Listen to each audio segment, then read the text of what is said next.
Well, I don't know if I'm going to make it to the show today because this keeps losing its prime on the electric fuel pump, but I got something I'm going to try.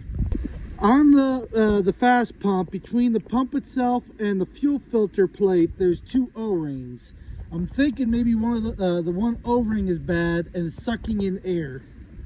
Yeah, I took the pump off, changed the O-ring, the one O-ring on it, and it's still doing the same thing.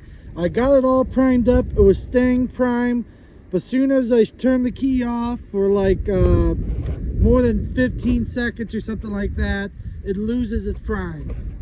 The only way it will prime up is by unhooking the fuel line so there's no pressure, back pressure. It has to bleed and pump until it primes the pump back up. And then once it's primed back up, you can quickly put it back on and turn the fuel pump back on, and it will prime up and stay primed.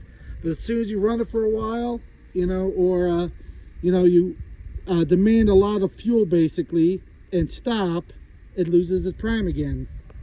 So I gotta go through everything like a fine-tooth comb and figure out what's going on with this. I do know just under the pump there's like a plastic ball valve or a check valve. Maybe it's something to do with that. Not the check valve for the return line, because that's working fine. It's there's a check valve under the pump. When I had it out, I saw it. Maybe it's something to do with that. Like, even though I can loosen the return line on the pump and try to prime it back up, but it doesn't want to prime even that way. You have to basically have no back pressure at all for it to even prime up. And even when I have the line unhooked, it still takes like 2 minutes for it to prime back up. So I don't know what's going on. Maybe it's the homemade diesel fuel, I don't know.